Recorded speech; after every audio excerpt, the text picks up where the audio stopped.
This is Reasonable Doubt with your hosts, Mark Garrigus and Adam Carolla. Yeah, get it on. Got to get on. No choice but to get on. Welcome to the best hour show in the universe. It's Reasonable Doubt. I'm Adam Carolla. It's Mark Garrigus over there. I'm good day, Mark, I should say.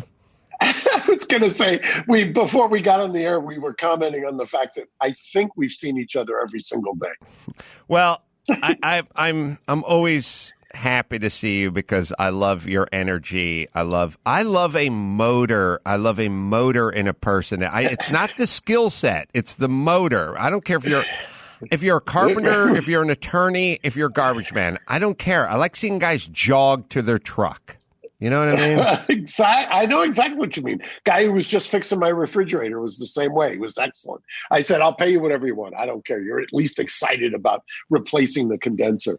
But have you, by the way, you've been on fire for the last 10 weeks. You understand this? For those who don't know, because I drill down in the weeds, the Adam Carolla Show has, you got 1 million downloads on one thing.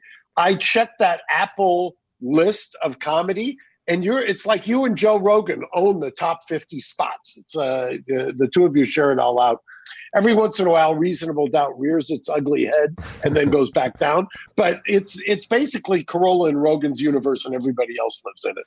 Well, it's funny. It's an interesting thing, which is, and thank you. I didn't mess around much with like the sort of algorithm of like Twitter. And I could never really tell, well, did something get a lot of retweets because it was funny or it was poignant? I've realized it has to be true. And if you kind of combine true with a little bit of funny, I sent one out a couple days ago. It had almost 5 million views, which is, most of my stuff has 300,000 views. At 5, and I was trying to figure what is the difference between 5 million and 300,000, and it was one about CNN last week and then CNN this week, which probably Gary can find. But the point is the reason it got shared is because it was true versus being funny. If you made a funny knock-knock joke, it's not going to get spread. It has to be funny, but mostly true. And Gary will find it, but I can paraphrase. I mean, there it is.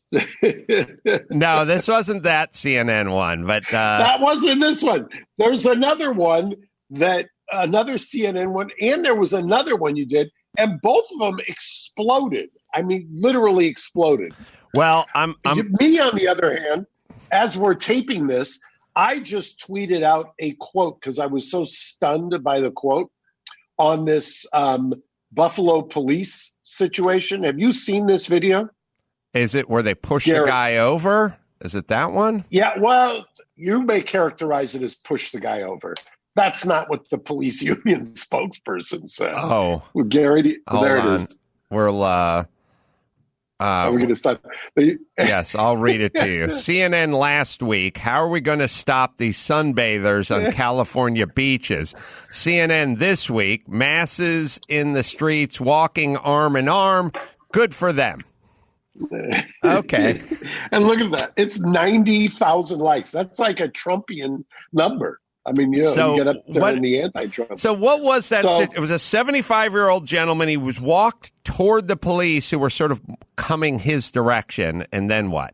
Correct. And Gary, do you have it? Because I want people to watch it. If you're watching, if you're listening, I'll describe it. But there is a phalanx, one of my favorite words, of what looks to be tactical unit officers walking towards a man who is in pretty good shape for, we now know, 75 years old. He's talking to two of them. One guy reaches over and clearly pushes him down. You take a look, the guy's on the ground. You can immediately see that he's fallen backwards, hit his head on the cement, and is bleeding. Well, blood coming out of your ear is not a good sign at all. Number one. Number two, he has that concussed thing. If you watch MMA fighters who get knocked out or boxers get knocked out, you'll see their limb. There's a little bit of a palsy in their hands or their feet. There's an electrical system I, who used to box and who have been hit that way, you literally feel an electric charge.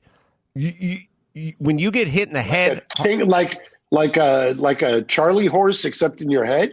No, I'll tell you, it's your body's very weird that way. If you get hit in the back of the head hard enough, you will feel as if your foot is being electrocuted. Like you will feel weird. The body's electrical system gets all whacked out, and that's where you see sort of the hands clawing up and the palsy and the sort of legs. So that evidently is what happened. Now he walked. And then look, I'm going to show you one other piece here. Gary, when you play it, right after he hits the cement, one officer appears to try to go to assist him. And take a look at exactly if he's going to, okay, boom, he goes down. Now you'll see an officer right there try to assist him. The guy who's got his hand on the other officer, that's a superior officer there. That's one of the superior who pulls him away. Don't go assist this guy who's lying on the sidewalk. Now, why I found this interesting, Adam, I know we've talked what seems like every day this week, but last week I was telling you when we were discussing the 4 officers in Minneapolis, I gave you an example of a case that I've had in Hollywood years ago where they were outside of some club in Hollywood. And one guy punched through one punch, remember? And I told you the guy fell backwards, hit his head on the pavement, ended up dying, and they ended up arresting 3 to 4 guys for murder. And one of the theories, they didn't have to investigate, they didn't have to suspend anybody without pay. The police came, they responded, they arrested people for murder. Now, mind you, they said that at the time, the LA County DA's theory was that the guys who didn't throw the punch were just as responsible for the guy who did throw the punch, an intentional act. Interestingly here, not only does this guy, one of the officers, push him, but another guy tries to go to his aid, and the senior officer pushes the guy who wants to go to his aid away. If those were civilians, they would be in custody, probably $1 million bail, maybe a $500,000 bail. You know what happens in this case?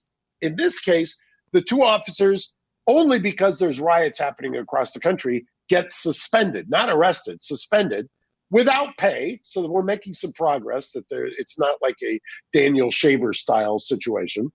But today, and the reason we went through all this lead up was all 57 members of the Buffalo Police riot squad, as you can see right here, just resigned. Now, did they resign the police department? Oh, no. They just said, we're not going to be in the tactical unit. And why? Because their union said, we're not going to pay your legal fees. And the union said, here's the quote from Commissioner Joseph Grimlaglia.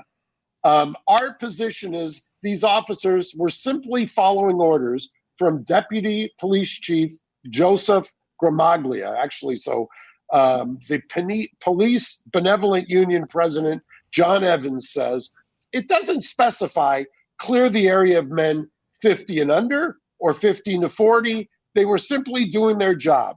I don't know how much contact was made. He did slip, in my estimation. He fell backwards. Okay, John Evans, the Police Benevolent Association president, apparently thinks that was a slip. Somebody slipped and fell. Yeah. So I guess technically that's partially right. Well, he was helped off balance. I'll put it to you that way. But speaking of pushing, I'm going to push back a little on some of your analysis of this case. Number one, the 75-year-old gentleman was walking toward the line of police guys. So you had a little bit of a situation of these guys were going east and he was coming west. So there was a little bit of a, it's a little difference between a car hitting a telephone pole and another car hitting another car traveling the opposite direction. They had a little bit of coming to each other. Now, he was definitely pushed. My question with the older gentleman is, what was he reaching for on the cop who pushed him? What was his right hand? It looks like he's got a phone. Doesn't that look like a phone? Yeah, but what is he doing with it vis-a-vis the guy who pushed him? Like, why is he reaching over to the officer and fiddling around there? I don't know what he was getting at with that. I'll go to my pushback is this. I'll go back to the civilian analysis. The civilian analysis is, and the prosecutors have told me that. Oh, that's great. Tell it to a jury. And by the way, we're going to do an elder abuse allegation so that we can enhance your sentence because he was particularly vulnerable as being over whatever age, which this guy clearly is. So therefore, not only is it great bodily injury with a mandatory state prison GBI enhancement, but we're going to tack on an elder abuse on top of it. All right. I would push back and say I had no way of knowing how old this gentleman was. He was in great shape for a 75-year-old. He appeared to be fit. He came toward me. I didn't come toward him. His right hand went around my belt or my arm. I have a pistol there. I wanted to get him away from me. I pushed him. He lost balance. I stopped to try to help him, but my senior officer said, keep going, and then got on the radio to call for help or a paramedic because these guys ostensibly aren't trained paramedics. There's not much he could have done. Go. Okay. First of all, it's almost as if a referee on whether it's a blocking foul or a charge, and right. The cop clearly, to my mind at this point, was doing a charge. All of that is great. That's a defense. That's an affirmative defense. Because if there was no tape, the officers would have written that he was going for their gun, right? Or they would have written that he tried to slug me and I did it. That's exactly what happened in Minnesota. That's exactly what happens in all of these cases.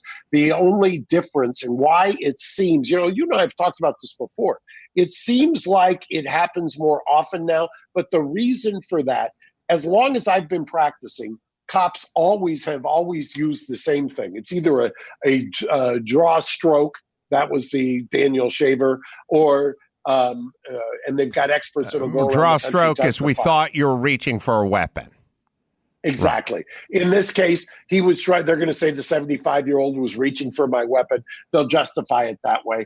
The problem has been now in the age of cell phone cameras. It's very similar to what happened in other countries, whether it was Arab Spring, Tiananmen Square, where all of a sudden you can't, in autocratic kind of crackdowns, you can't do that anymore because there is video and people are going to, it's going to be the old expression, you're going to believe me or you're going to believe your eyes. And in this case, there was no reason in the world to have pushed this guy with that kind of force to send him flying backwards, in my humble opinion. I don't care what he was doing. You could have de-escalated it. I don't agree that he pushed him with a lot of force. I agree that the guy was 75 and feeble. If the guy was 35, it probably wouldn't have been considered a lot of force. I don't think if he would have pushed Gary would have stumbled and hit his head. But that guy was feeble. That guy's balance was, at 75, it's compromised a little bit. So he pushed him. He pushed him with an amount of force that probably would have been fine for Gary, but not for that guy. My ultimate thing with cops, as I've always said, and again, there may be some pushback, pardon the pun, but why do we keep using pushback on this? You're allowed, it's a little, right? Yeah, you're allowed to do that. But what I would tell my 75-year-old friend is, don't walk at cops and fiddle around with them in this heightened, agitated state. They may do something that is not correct. You know what I'm saying? Yeah, but I do. But at the same time, somebody who's 75, and it's not that far away from how old I am. And you've seen all kinds of things. You grow up in America, and I remember as my father was getting, into his 70s, the number of times that a bailiff or a marshal would call me from some courthouse where he just wasn't going to take another minute of some officious person coming at him. And it happened at the West Covina courthouse, happened at the Santa Monica courthouse back when they were open for criminal. And he used to do the same thing. He would go zero, his patience level. I think there's an inverse ratio between your patience level as you age with officious people. And if you see all of these guys walking down the street in that direction, I mean, it's the same kind of thing as that iconic picture of the guy in China 31 years ago standing in front of the tanks and say, okay, well, of course you're going to get run over. You're standing in front of a tank. At a certain point, that's what protest is. And so if this guy's protesting, more power to him.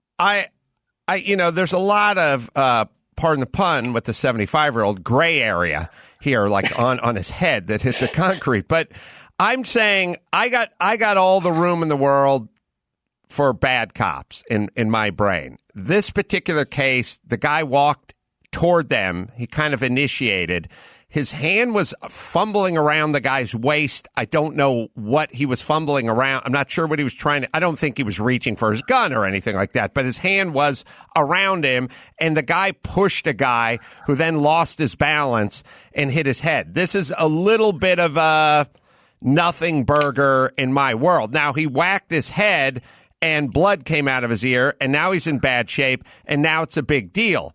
But if he never fell, or he fell and never hit his head, he just bruised his tailbone, then we wouldn't be talking about it. And there's many far more egregious versions of cops' brutality, for sure, that I believe we should focus on. Now, yes. I'll give you this. Now, we've talked about this before. If you drive under the influence, remember when that was a hot topic, especially in California, and then they started to punish you, even if nothing happened. If you drove fine, but you got pulled over, you blew over a .10. I mean, I remember in the days when it was .15, and now it's .08. But there would be this kind of no zero tolerance policy. Well, God forbid that you end up getting into an accident and killing somebody. Wait, right? you said no zero tolerance policy. You mean zero? Zero tolerance policy. Right. That we moved into the zero tolerance policy. So now you've got this situation when it's a DUI. If you cause injuries, even if you didn't have the mental intent, you get into an accident while in a DUI, you can be charged with murder. Now, as we've talked about, even if you're doing something that is an infraction, speeding, they can bootstrap that into a murder charge. I've defended that case. We talked about it a year ago. So the idea that you push somebody, he falls and hits his head on the sidewalk, whether he's 75 or not, eggshell theory to me, causation theory to me, and it's just as bad as if you had used an incredible amount of force. And the cop, I still think, if they're not trained to de-escalate, and part of the reason that this one, I think, resonates so quickly is because he's a white guy who's 75 and he looks like a grandpa. And that kind of fits in with a couple of other of your theories. Well, the only thing that's going to make this one a tough putt in my mind is the gentleman who is 75's right hand sort of mussing around the hip or belt line area of the cop. That's the only thing where the cop gets to say, I didn't know what he was doing, but I wanted distance between me and him immediately. I didn't know if he was reaching for something.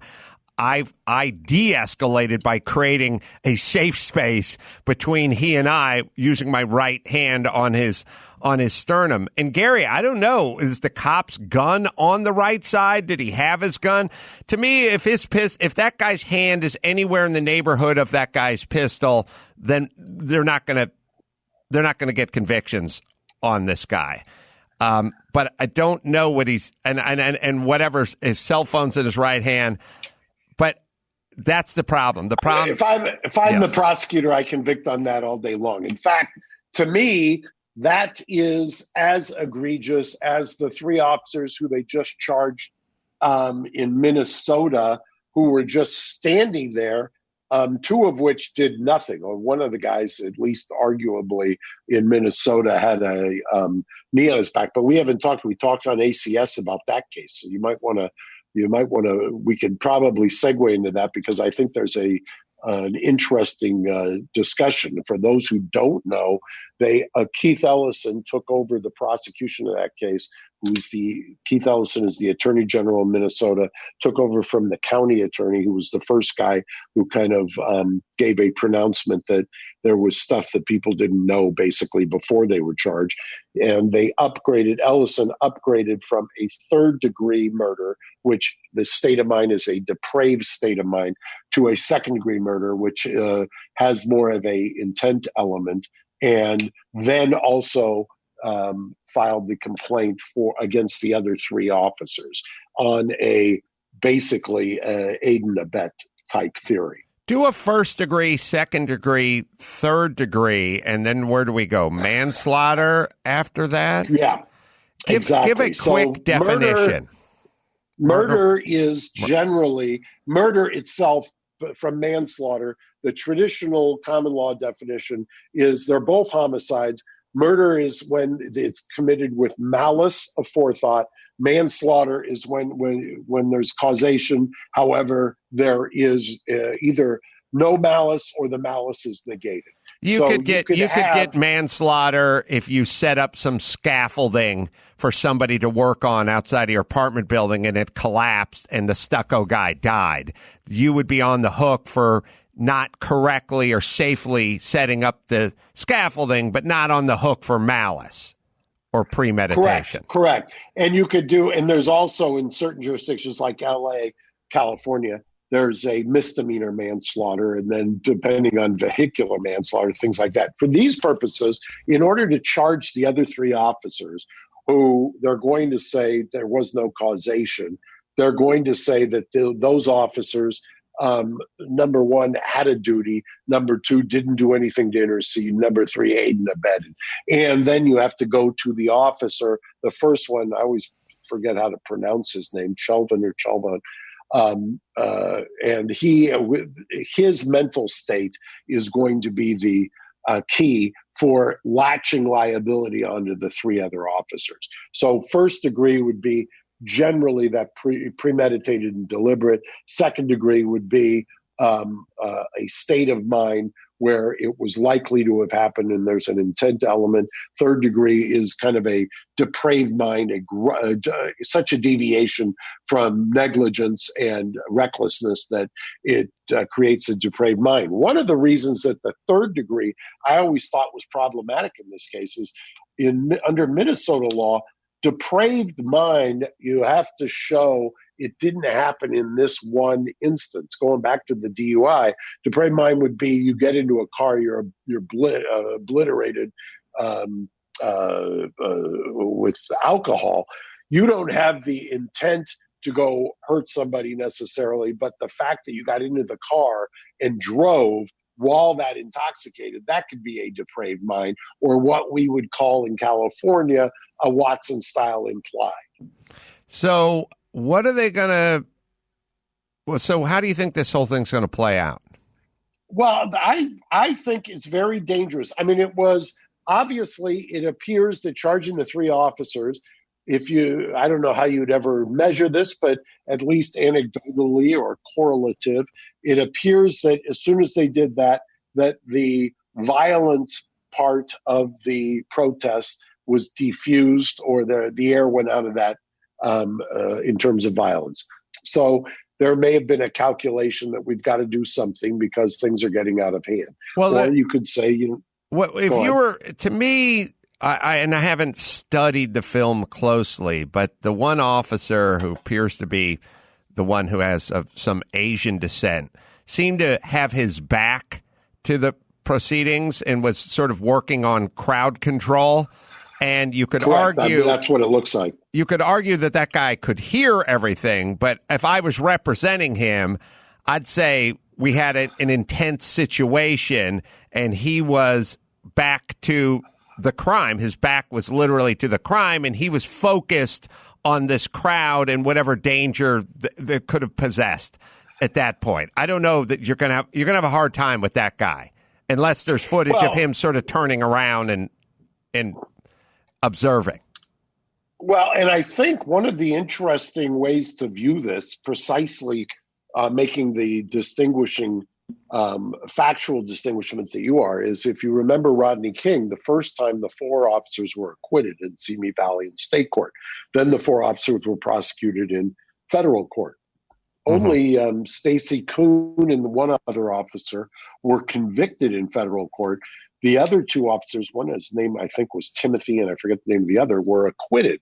And there was a the officers' lawyers made arguments about, well, we were basically deferring to the senior officer, or we were looking at the crowd and not so much us. It was crowd control. So there's always going to be people who are going to, or lawyers who are going to fashion it dependent on the factual situation.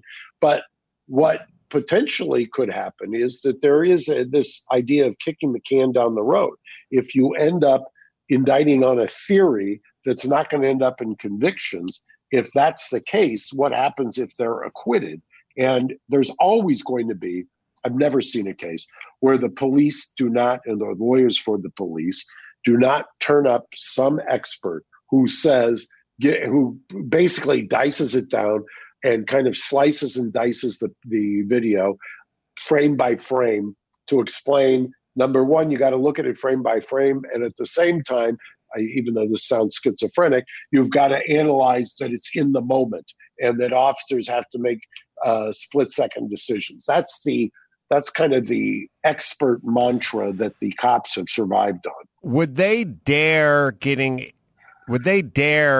get into Floyd's past? And I don't know that much about it, but I think they always try to do, and they always try to do that in a way that, look, there's been reports that the officer Chauvin, whatever his name is, and Floyd worked on various shifts at a club, a local club.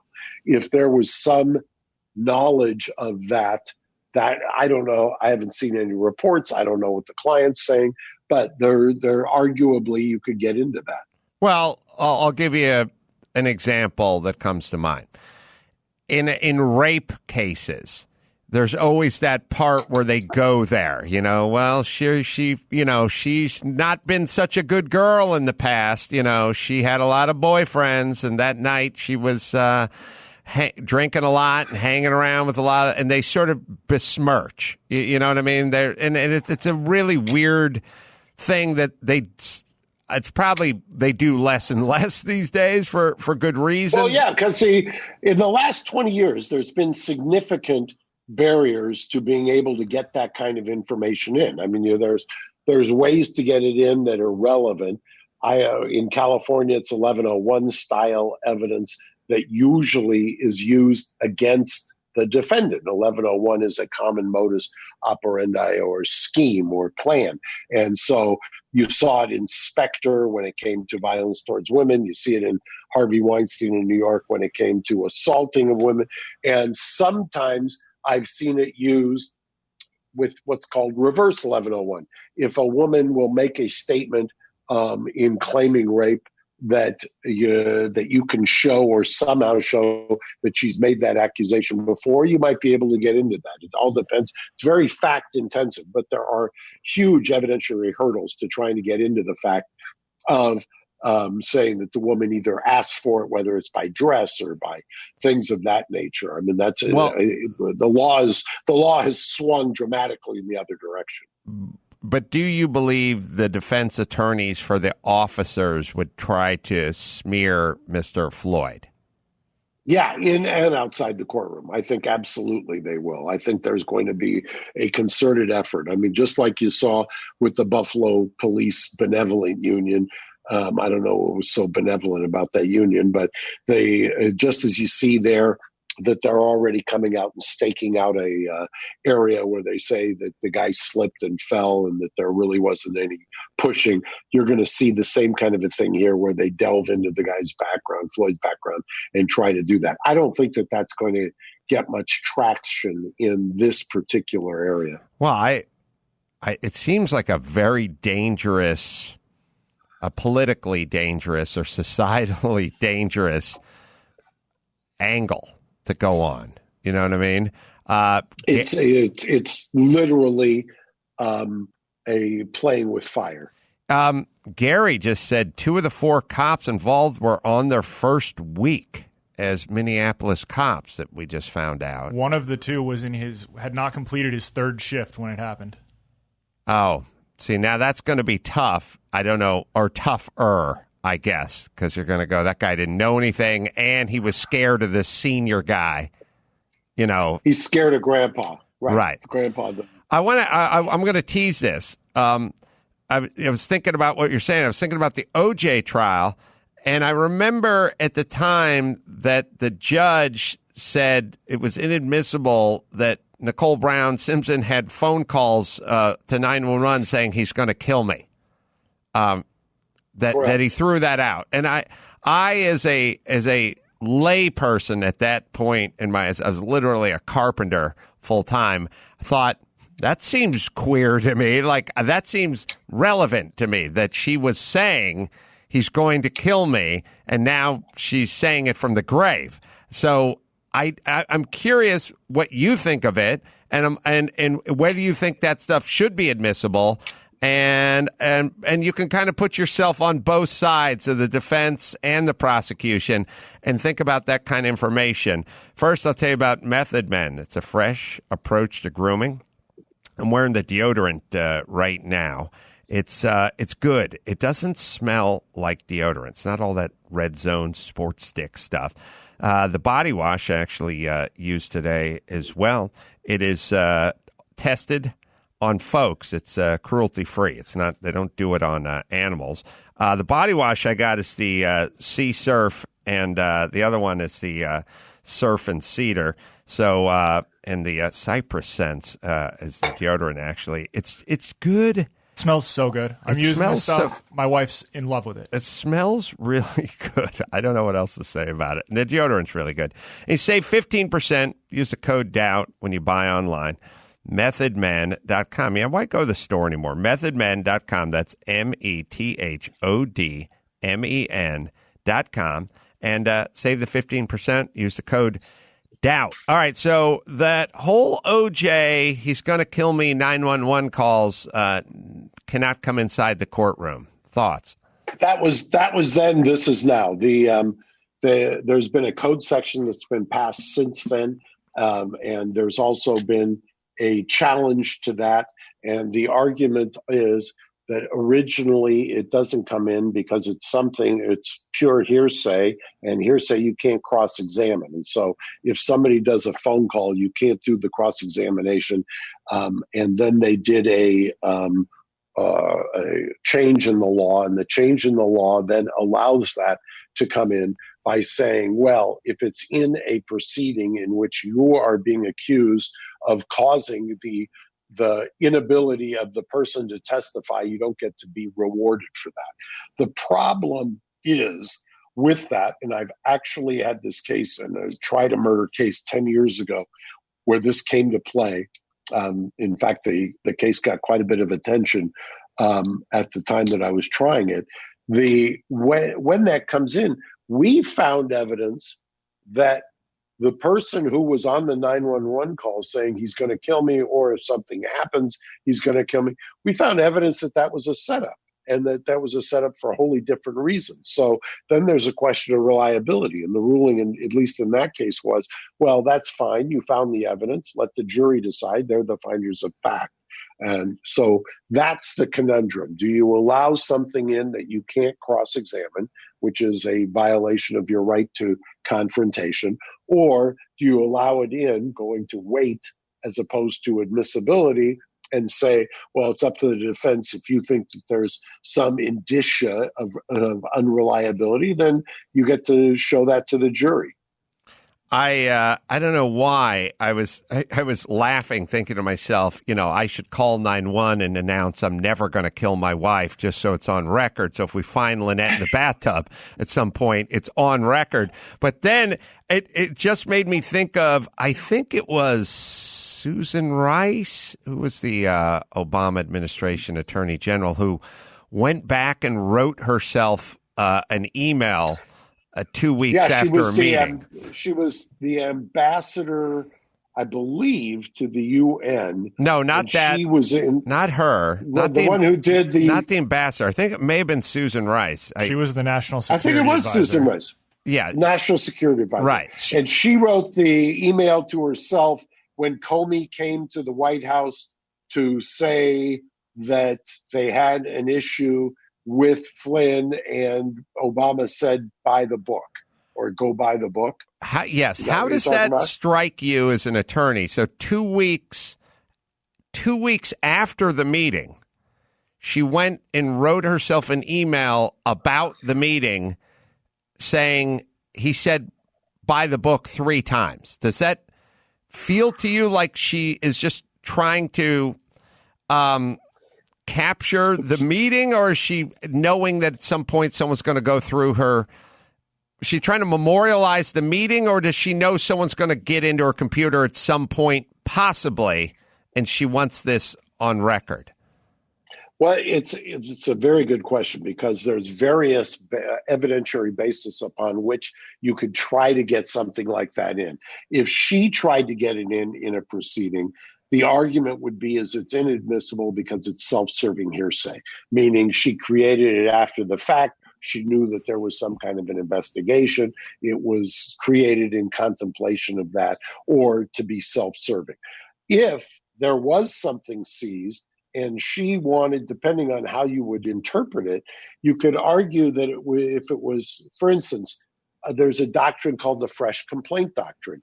If somebody makes a fresh complaint at some or near in time to when you have supposedly been sexually assaulted, there is going to be a balancing as to whether or not that's admissible, whether you can let in a witness who says, usually it's like a mother or a girlfriend, who's going to say, yeah, she told me about it, but she didn't want to make a police report at the time because she was worried about this, that, or the other thing.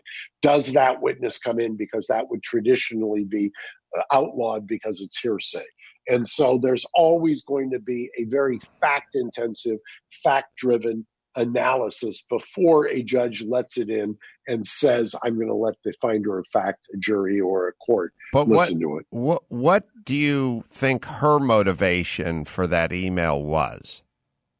I think clearly that she knew that this was a very unusual situation. You have an incoming administration.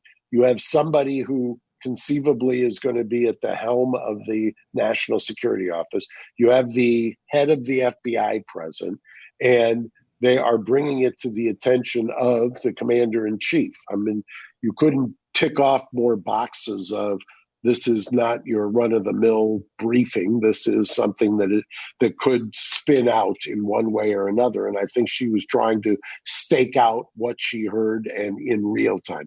Otherwise, I don't really understand why she would have been documenting it, except if she was worried that after the fact, somebody was going to try to misinterpret. Why 15? From her standpoint. Why 15 days after the meeting? That struck me as well. And I don't know if that was because there were contemporaneous notes and that was the first time she reduced them to, what I would call writing. I mean, I do that, for instance, I will do Post-it notes sometimes, or I'll do a audio memo or something like that. And then later on, I'll circle back and then do a memo to file. So I don't know. I'd have to know more facts about that. And trust me, if somebody were trying to admit that, for instance, if somebody were to prosecute Comey at some point and they were and Comey testified to something and she was then called as a witness and they wanted to use that either to refresh her recollection or if she invoked and they wanted to use that, you'd have to show what the provenance was, what the origin was before a judge would let that in. Let in that email. Let in that email, exactly. So Gary told me before the show that there was some video that he was dying to show me.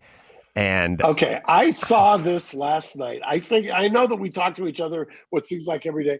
I saw this last night, and I sent it to Gary almost immediately. I tried to video it on my TV.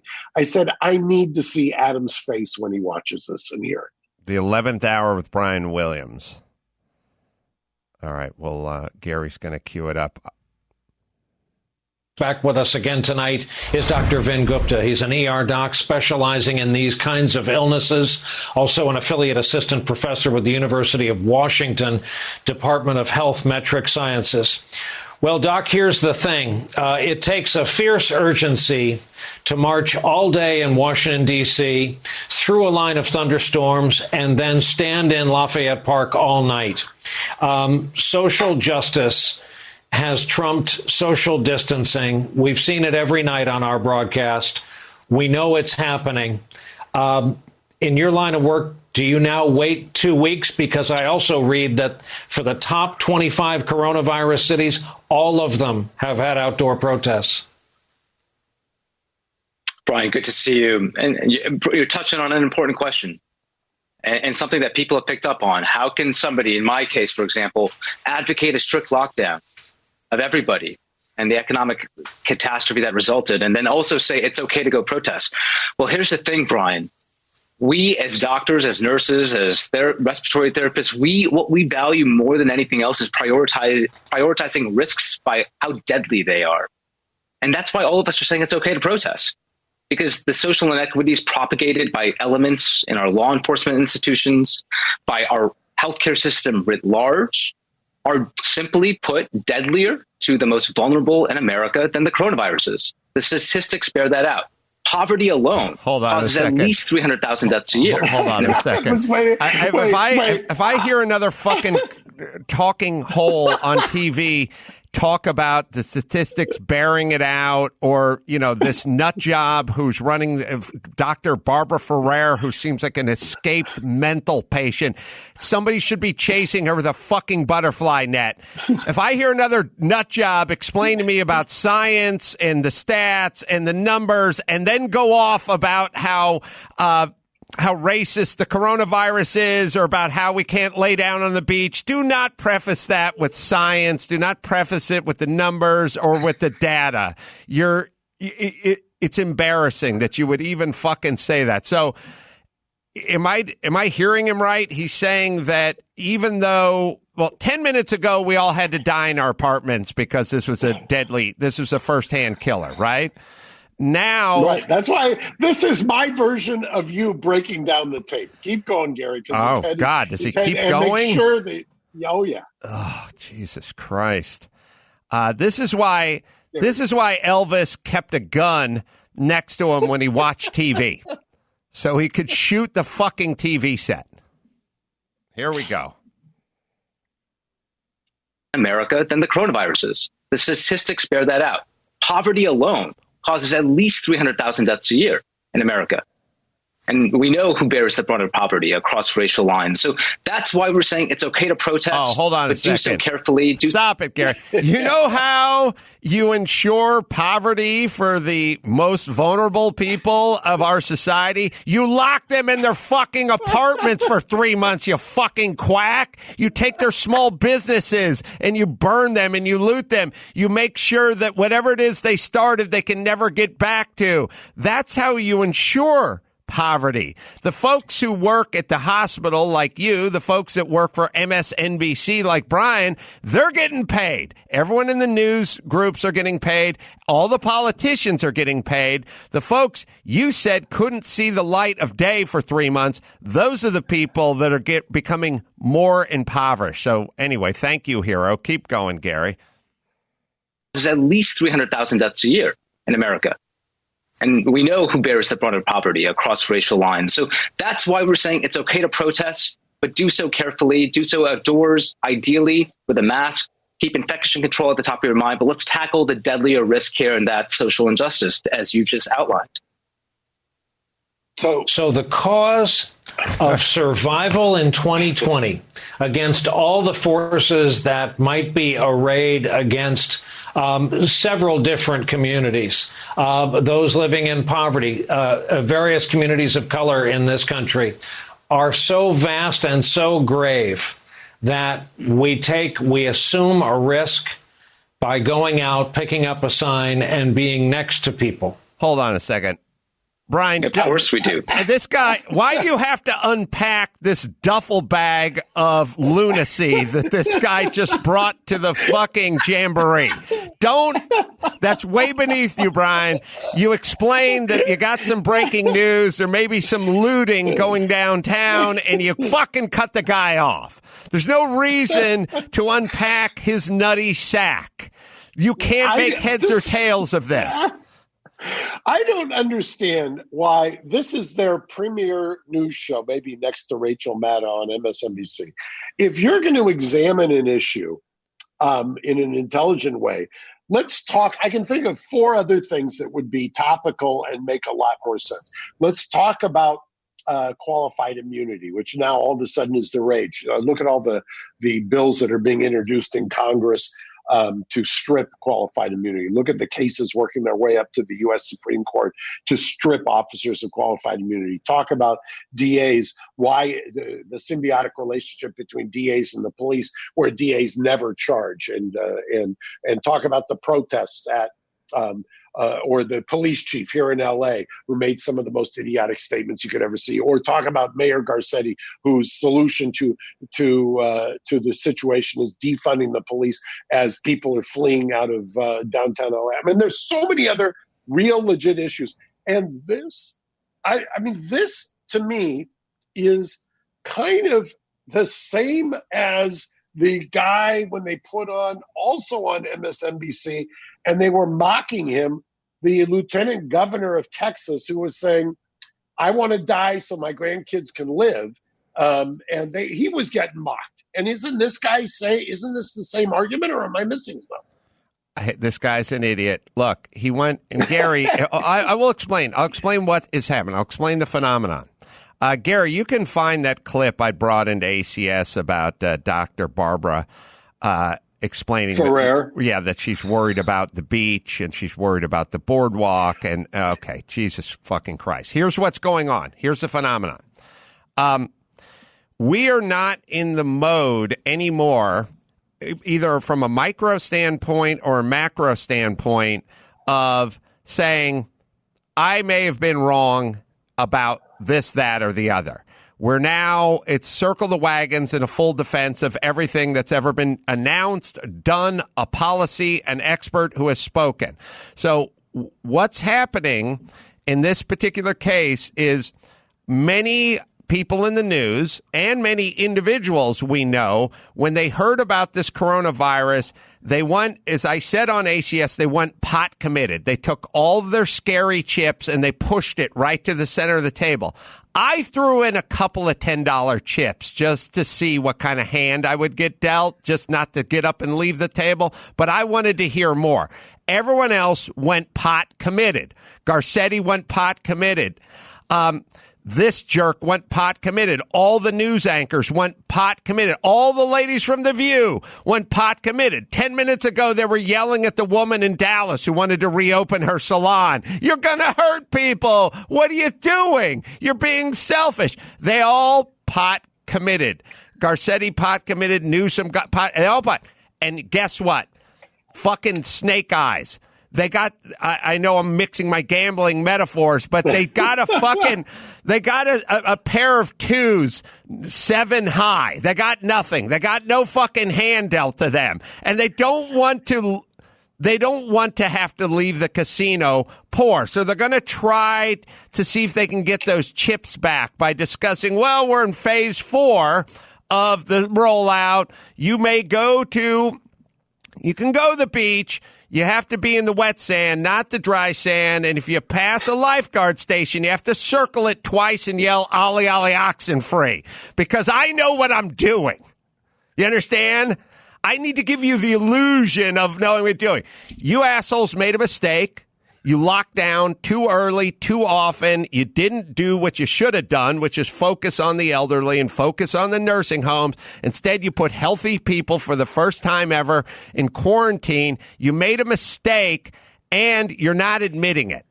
And this is exactly what's going on. Oh, these guys, these irresponsible folks on Daytona Beach for spring break. Or what about the animals at the Ozark pool party? Look at them. They're putting all of us in danger. Okay, great. Where's the follow-up story? We've done the experiment. We've done it. We've opened up. I was in Texas 3 weeks ago. It's done. It's a done deal. You pot committed. You shouldn't have done it. You should have done it slowly. You should have done what me, you, and Drew and other people have been on this planet longer than 10 minutes did, which is these guys are fear merchants. I need to hear incrementally what's going on. Some of my earliest inklings were, oh, you're telling me people died, but you won't tell me their age. You won't tell me how old they were. Why are you telling me a male over 60 died? Why can't I have his age? I don't need his name. I need his age. You won't tell. Think about how long this whole nursing home information took to come out. For the first 2 months, we didn't hear anything about nursing homes. It was just we have another body as we march toward a grim milestone of whatever the arbitrary number is. These people, I don't know if they were deceiving us purposely, but they certainly were deceiving us. All their prognostications were off. I've always said it. Here's how politicians work. When it comes to the bullet train, your estimates are very low. Very low. But when it comes to death from coronavirus, they're exceedingly high. Why is that? Why are you off so high on one thing and so low on the other? I think there's a method to their madness. I think they wanted us scared and locked down.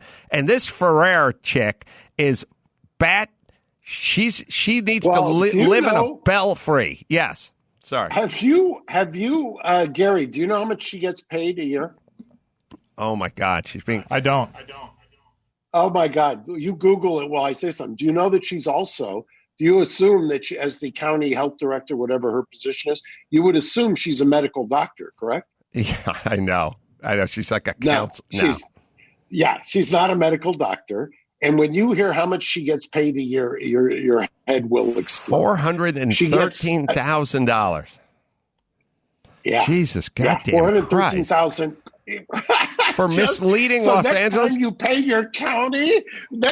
your county property taxes, remember that when they shut you down because she, who is not a medical doctor, and by the way, I didn't file, this is one of the lawsuits I didn't file, but we talked internally and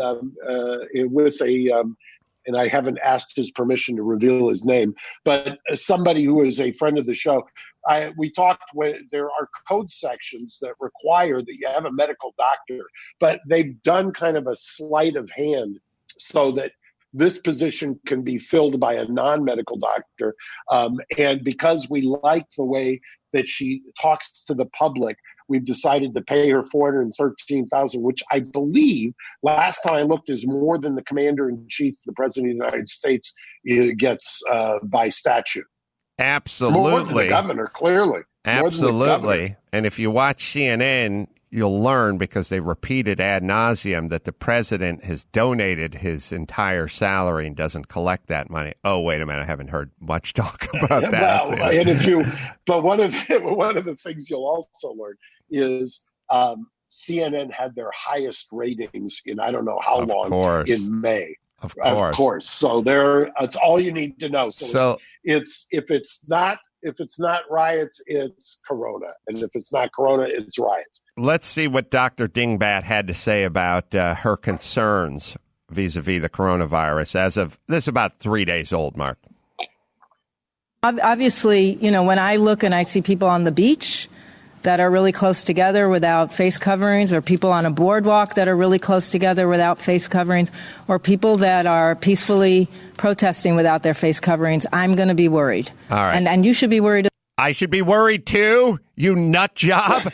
I'm worried. I should be worried about people on the beach because you have reams of data suggesting that people on the beach are vulnerable. How about the fucking footage of Daytona Beach that's 3 months old now, where people are chicken fighting and doing keg stands by the thousands? What about, I should be worried too about the beach. By the way, is this the opposite of medical advice? You have zero transmission on the beach.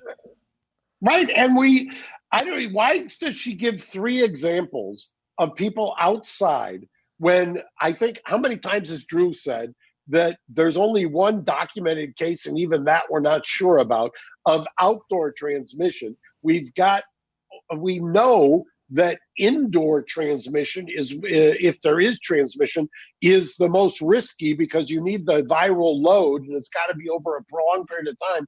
She's not worried about people going into markets. She's not worried about people going into small confined spaces. She's worried about people being outside on the beach. And the boardwalk for folks who are in Atlantic City but like to keep in touch with what's going on in the L.A. area. She's concerned about the boardwalk. She's concerned about the beach. She's concerned about peaceful protests. She's not concerned about looting, rioting, or fighting with cops, which I feel there's more contact with. I like that she had to slide peaceful in there. Well, I have a question. Why didn't she say, we're concerned about assisted living centers, where up until exactly 4 weeks ago, we still allowed communal dining. We're concerned about prisons and jails, and we're concerned about meat processing plants. Wouldn't that be, at least to a layman or you and me, aren't those the three places where we should be worried or concerned about? I would say, if you are starting your press conference and you're going to give us your list of concerns in order of importance, I imply that because that's normally how people speak when they're having a field of expertise and they're giving a press conference. For you to get out of the gate with the place with zero statistical evidence of any spread of the disease we're speaking of, that is a bad look. You should probably not discuss the one place that nobody has ever had the disease, has got it or transmitted from statistically that we're aware of thus far. And my belief is that she is covering for the powers that be, and she's doing this thing where she is going to build a time machine so they can go back and be correct. Obviously, the beach should have never been shut down. That was a mistake. That was a way overreach of authority on the governor and the mayors. That was a huge overreach. By the way, Orange County never listened, and their beach is open and nothing is happening, and they have an economy. Fine. You made a mistake by closing down the beach. You don't want to admit to your incompetence and your power grabbing and your overreach, so she goes out there and starts with the beach, that she's still really concerned about it, thus making them retroactively correct for shutting the beach down, which they're not correct. There's an agenda. There has to be an agenda. She is either stupid or liar. If she is actually concerned about the beach, she needs to be removed from her position. She's incompetent. If, in fact, she isn't concerned about the beach, but she's bringing the beach up in order to justify what her bosses have been doing to the taxpayers, then she needs to be removed for being their puppet and lying to us. Well, and there's also another, part of what people kept saying was that we need to have information. I remember early on during this, it was a drumbeat. We need to be transparent. We need to have information. That's why we do briefings. That's why we have why so many people are tuning into that. Well, I think that you can tie the lockdown. I don't think that this is a stretch in the least. I think you can tie the lockdown. I think you can tie the misinformation campaign to the violence, the looting, and things of that nature, because I think that at a certain point, violence and looting, as these protest signs will tell you, are the language of the unheard. It could also be the language of the misled, because at a certain point, if you are challenging authority or trying to revolt, by definition, you're casting stones, metaphorically, against authority. If the authority for 3 months has been, or 2.5 months, has been lying to you, and it finally occurs to you that they've been lying to you, and they don't want to own up to it, and then the next thing you do is you hear another bromide or platitude, and I used it the other day, your mayor platypus. There is a certain reckoning. I mean, if you go all in, if you're, yesterday Garcetti finally lifted the curfew. Why did he lift the curfew? For the same reason that Newsom did. We mentioned this 3 weeks ago. As soon as the sheriffs of individual counties started saying, no, we're not going to enforce this order, there was a chink in the armor. And that happened with a sheriff up north. Then the sheriff in Orange County said, I'm not arresting people for violating the order because this makes no sense. Then I think it was Sonoma. Then yesterday, I watched this domino happen where the sheriff, Villanueva, here in LA County, said, I'm not enforcing the curfew. Within, I swear, and mind you, this is a guy who is currently at odds with the Board of Supervisors, and I understand why he's at odds. I mean, he's got some of his own issues, blah, blah, blah. But the minute he said he wasn't enforcing it, what did the board do? The board says, okay, we're not having a curfew. Then what did brave Mayor Garcetti Platypus do? He says, thank you so much. Everybody's doing such a great job. I'm not going to enforce the curfew anymore. And it's like, hello, what? Is leadership follow the frog, or is leadership getting out there and, as you say, owning your mistakes, saying you could say the science now is without question that what we were telling you early on is no longer the case, so we're going to do this, we're going to do that. But there's no sense to it. I filed a lawsuit 2 days ago. Hotels are open in New York, but restaurants, dine-in, are not. In California, mind you, that's the hot spot. California, hotels are closed, but restaurants are open. So you explain to me why hotels that are outside without elevators, the Palm Springs, by the way, who can socially distant, are closed, yet I can walk 40 feet to Mr. Lyon's Steakhouse, which is enclosed, and I can sit for hours in close quarters and have a meal where I can get a viral load, if you believe that that's how it's transmitted, but I can't go lie out in a pool where nobody's going to be within 35 or 40 feet of me. Once you tear down any kind of semblance of rationality amongst the governing, you can't expect the governed to just be to accept the social contract anymore. And that's why. Yeah, I completely agree. You put a fucking stoplight up at the end of everyone's driveway and see how long it takes for them to run a red light, because it wasn't necessary. And to put a little finer point on your point, which is, and there's no way to measure it, but you keeping everyone locked down for an unnecessary amount of time mixed with a situation like we had in Minnesota definitely added creatine to that athlete.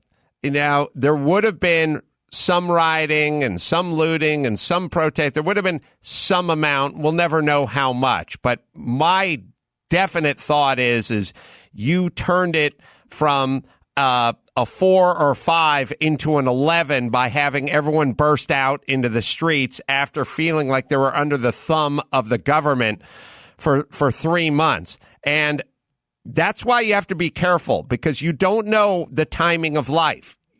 You don't know that there was going to be this situation right in the middle of this lockdown. And I think about when I talked to a prison guard once, and I said, I don't like conjugal visits. I don't like Tex Watson getting laid in prison. That's not the way I roll. And he looked at me and he said, no, it's good because the guys can blow off steam. It keeps them kind of whatever. And I realized, okay, you don't want a prison riot, but you let the guys get laid every once in a while and you don't have a prison riot. Well, we didn't get a conjugal visit. We just got locked in our cell for 3 months. And at some point, the doors came flinging open and we had a riot. That's what you just saw. And right. And, I think, frankly, you can say whatever. And buildings of mine were victimized. Am I angry and out of my head? No, I actually am not, because I understand it. Society is kind of a fragile thing. I mean, It really is. And when you incite people and when you do things, I've said it, Adam, probably 40 times. You're tired of listening to me. The criminal justice system is so fucked up in this country. It is so beyond belief fucked up. I don't even know how to to explain the frustration when you go into a court and you listen to the same kind of idiotic statements out of prosecutors, or you hear judges who have their finger up in the wind to see which way the wind is blowing. And I get it. I've said for years, I mean, I sit in the courthouse. You could sit, I remember you and I talked about this years ago.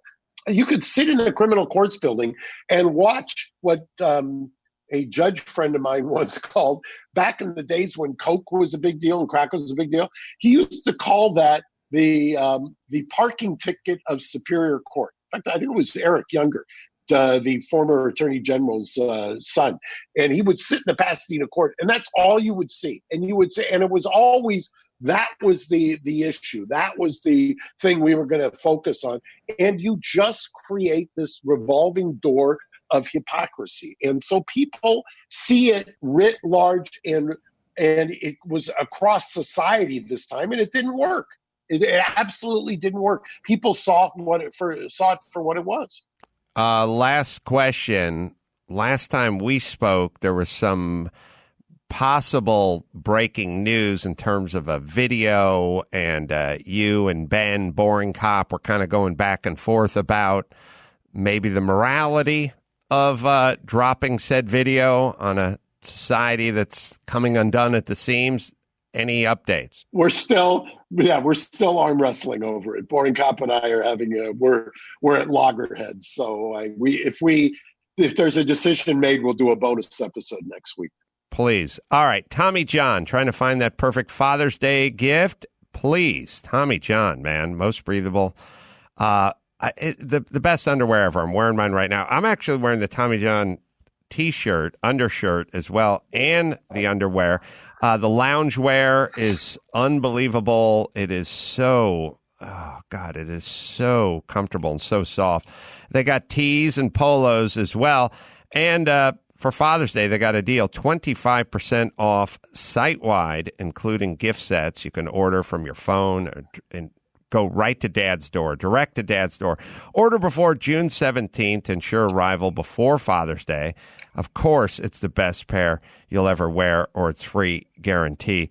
This stuff is the best. Once you go Tommy John, you don't go back, right, Gary? That's right. Tommy John has the perfect gift for all the dads in your life. Deliver comfort to Dad's door with 25% off site-wide at TommyJohn.com/Adam.